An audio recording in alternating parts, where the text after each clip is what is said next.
विकसित भारत संकल्प यात्रा को मिल रहा अपार जन समर्थन, जरूरतमंद लोग हो रहे हैं लाभान्वित। बाबैन के गांव हमीदपुर में आयोजित विकसित भारत संकल्प यात्रा जनसंवाद कार्यक्रम में भाजपा प्रदेश महामंत्री एवं पूर्व विधायक डॉक्टर पवन सैनी ने बतौर मुख्य अतिथि कार्यक्रम में शिरकत करते हुए लाभार्थियों को जागरूक व प्रेरित किया और उपस्थित लाभार्थियों को हमारा संकल्प विकसित भारत की शपथ भी दिलाई। मुख्य अतिथि द्वारा विभिन्न विभागों द्वारा लगाए गए स्टॉल का अवलोकन भी किया गया। उन्होंने प्रदर्शनी का अवलोकन करते हुए लोगों से सीधा संवाद किया। इस दौरान उन्होंने उज्ज्वला योजना के तहत 5 लाभार्थियों गैस चूल्हे वितरित किए। गांव हमीदपुर में 9 लोगों से सीधा संवाद करते हुए प्रदेश महामंत्री डॉक्टर पवन सैनी ने कहा कि प्रधानमंत्री नरेंद्र मोदी व हरियाणा के मुख्यमंत्री मनोहर लाल के नेतृत्व में समाज के अंतिम व्यक्ति को विकास की पंक्ति में सबसे आगे खड़ा करना केंद्र और प्रदेश सरकार का लक्ष्य है। पंडित दीनदयाल उपाध्याय के अंत्योदय और गरीब कल्याण के स्वप्न को साकार करने के लिए सरकार संकल्पबद्ध है। सरकार का मानना है कि जब तक समाज की अंतिम पंक्ति में खड़े व्यक्ति का संपूर्ण विकास नहीं हो जाता, तब तक राष्ट्र के पुनर्निर्माण का स्वप्न अधूरा है। भारत के प्रधानमंत्री नरेंद्र मोदी दीनदयाल उपाध्याय जी के विचारों को अपनी योजनाओं के माध्यम से समाज के अंतिम पंक्ति में खड़े व्यक्ति को आधार मानकर ही गरीबी मिटाने का कार्य प्रारंभ किया है। देश के वंचित लोगों को बुनियादी सुविधाएं उपलब्ध कराने की दिशा में सरकार द्वारा सराहनीय कदम उठाए जा रहे हैं। समाज के अंतिम से अंतिम व्यक्ति का विकास कर उसे समाज की मुख्य धारा में शामिल करना केंद्र और प्रदेश सरकार का लक्ष्य है। मेरी कहानी मेरी जुबानी के माध्यम से अपने अनुभव साझा करते हुए पेंशन प्राप्त करने वाले लाभार्थी बुजुर्गों ने कहा कि मनोहर सरकार की ओर से प्रदेश में लागू किए गए परिवार पहचान पत्र ने प्रदेश के वृद्ध जनों को पेंशन चालू कराने के लिए कार्यालयों के चक्कर लगाने के झंझट से मुक्ति दिलाने का कार्य किया है। पेंशन लाभार्थियों ने बताया कि उनकी पेंशन अपने आप ही चालू हो गई। विभाग के कर्मचारी उनके पास पेंशन प्राप्त करने संबंधित सहमति लेने आए थे और सहमति देने उपरांत स्वतः ही उनकी पेंशन चालू हो गई। लाभार्थियों ने कहा कि मुख्यमंत्री मनोहर लाल के नेतृत्व में हरियाणा सरकार ने व्यवस्था परिवर्तन करते हुए ऐसी व्यवस्था की है जिससे हरियाणा के बुजुर्गों को पेंशन के लिए टेंशन नहीं लेनी पड़ती। इस मौके पर सरपंच राजवीर सिंह, मंडल अध्यक्ष जसविंद्र सिंह, समाज सेवी डिम्पल सैनी, अमन शर्मा, महामंत्री टिंकू सिंह सहित अन्य गणमान्य लोग मौजूद थे।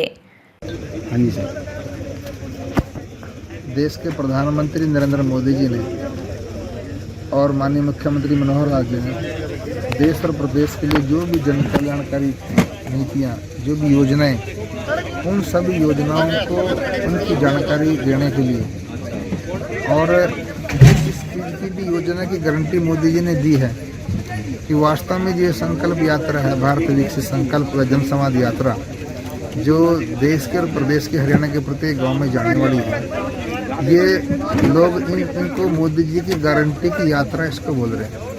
मूल रूप से ये देश जब आज़ादी की 100वीं वर्षगांठ 2047 में मनाएगा, आज़ादी के अमृत महोत्सव के बाद ये जो 25 साल का जो कार्यकाल है, इसको अमृत काल माननीय मोदी जी ने कहा है। इस अमृत काल के दौरान ये भारत जो विकसित भारत की यात्रा, उसका संकल्प लेने के लिए ये यात्रा निकाली गई है।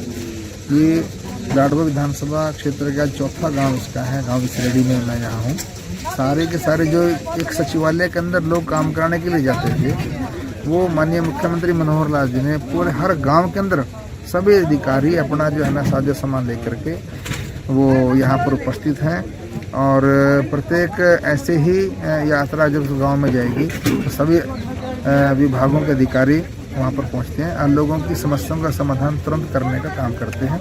आज इसरेडी गांव में ये यात्रा आई है, यहाँ से लोगों ने बड़ा इसका स्वागत किया। जो भी लाभार्थी थे, जिसको भी लाभ लेना था, उन सबको, चाहे जो बीपीएल कार्ड बनाने की बात हो, चाहे स्मार्ट कार्ड बनाने की बात हो, चाहे उनको उज्ज्वला योजना के तहत गैस का सिलेंडर देने की बात हो, ऐसे लोगों के साथ क्या ना आज संवाद भी है, लोग समस्या का समाधान भी मौके पर। 50 साल तक केवल एक ही हॉस्पिटल था दिल्ली में। अटल बिहारी वाजपेयी जी की सरकार आप लोगों ने बनाई, उन्होंने उस 4-5 साल में 7 बनाए, यानी कि 8 हो गए। साथियों, आज मोदी जी ने इन 9.5 सालों में उनकी संख्या 23 कर दी। जहां 50 साल में 1 था और अटल जी के बाद मोदी सरकार ने उनकी आज देश के अंदर 22-23 संख्या है। एमबीबीएस करने के लिए इतने वर्षों बाद भी 2014 तक केवल 700-750 बच्चे एमबीबीएस करते थे। आज 2000 से भी ज्यादा सीटें हरियाणा के अंदर एमबीबीएस की है। मुख्यमंत्री मनोहर लाल चाहते हैं हर जिले के अंदर मेडिकल कॉलेज हो। आज उस दिशा के अंदर हेमंत सरकार काम कर रही है। अगर बड़े स्तर की बात करें, मोदी जी ने आज पूरी दुनिया में, जहां अमेरिका के राष्ट्रपति ने वीजा देने से मना कर दिया था, साथियों अपने आप ही उस देश के प्रधानमंत्री राष्ट्रपति ने किस प्रकार पलकें बिछा करके मोदी जी का स्वागत किया। कभी व्हाइट हाउस में घुसने नहीं कभी हिंदुस्तान के प्रधानमंत्री राष्ट्रपति को दिया, और मोदी जी की सरकार बनने के बाद अब व्हाइट हाउस के अंदर भी दिवाली मनाई गई है। अभी मोदी जी गए थे तो लगभग 5-6 हजार लोगों का व्हाइट हाउस में उनका भोजन बाइडेन ने किया, अमेरिका के राष्ट्रपति ने। पीछे आप देख रहे थे एक राष्ट्रपति ने पैरों के हाथ लगाए मोदी जी के, और एक रूस का राष्ट्रपति था, मोदी था बॉस कह रहा है। यूक्रेन रूस का युद्ध देखा किस प्रकार से हमारे देश के नौजवान बच्चे जो डॉक्टरी करने के लिए गए थे और व्यापार करने के लिए गए थे, कैसे सुरक्षित उनको वापस स्वदेश लाने का काम मोदी जी ने किया। भगवान श्री राम हम सबके रोम रोम में बसा है। किसी के पेट में दर्द है तो भी कहता हाय राम, इतनी गर्मी से छाया के अंदर बैठता तो भी कहता हो राम, और किसी का संस्कार करने के लिए लेके जा रहे वो भी राम नाम सत्य बोलता है। साथियों इतना नहीं, मैं तो कई बार मजाक में बोलता हूँ, अपने तो सारे जितने भी पुराने नाम सबके राम नाम जोड़ते थे उनके। किसी का नाम रामलाल, किसी का नाम राम स्वरूप, किसी का नाम राम कुमार, किसी का नाम रामचंद्र, किसी का नाम रामकला, किसी का नाम रामराज, किसी का नाम रामरूप, और आदमी का नहीं महिलाओं के नाम भी रखते थे। किसी का नाम रामवती, किसी का नाम रामकली, किसी का नाम रामजती। यानी कि हमारे कण कण में, हमारे रोम रोम के अंदर भगवान श्री राम बसे हैं। लेकिन साथियों दुर्भाग्य देश का ये रहा, देश की आजादी के बाद जिन लोगों के हाथों में इस देश की सत्ता रही, उनका इस देश की संस्कृति से कोई लेना देना ही नहीं था। मैं ज्यादा नहीं बताना चाहता, गूगल पे आप सर्च करके देख लेना जवाहरलाल का इतिहास। लगातार 1947 से लेकर के 1962 तक लगातार 15 साल इस देश का प्रधानमंत्री रहा।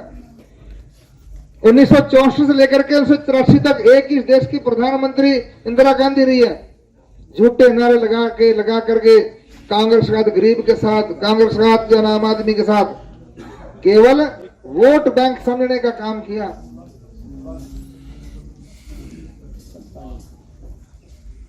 राम जी ने राम सेतु बनाया, मना कर दिया कांग्रेस पार्टी ने कि राम सेतु था ही नहीं। जबकि नासा जो कंपनी है उसने तो बता भी दिया भी एक मानव निर्मित एक पुल भी है। तो राम के मंदिर की लड़ाई इस देश के लोगों ने सैकड़ों वर्षों तक लड़ी है, और वो सपना तो अभी 22 जनवरी को साकार होने जा रहा है, जब भगवान श्री राम के मंदिर में भगवान श्री राम की मूर्ति की जो ना प्रतिष्ठा, प्राण प्रतिष्ठा उस दिन होने वाली है। धारा 370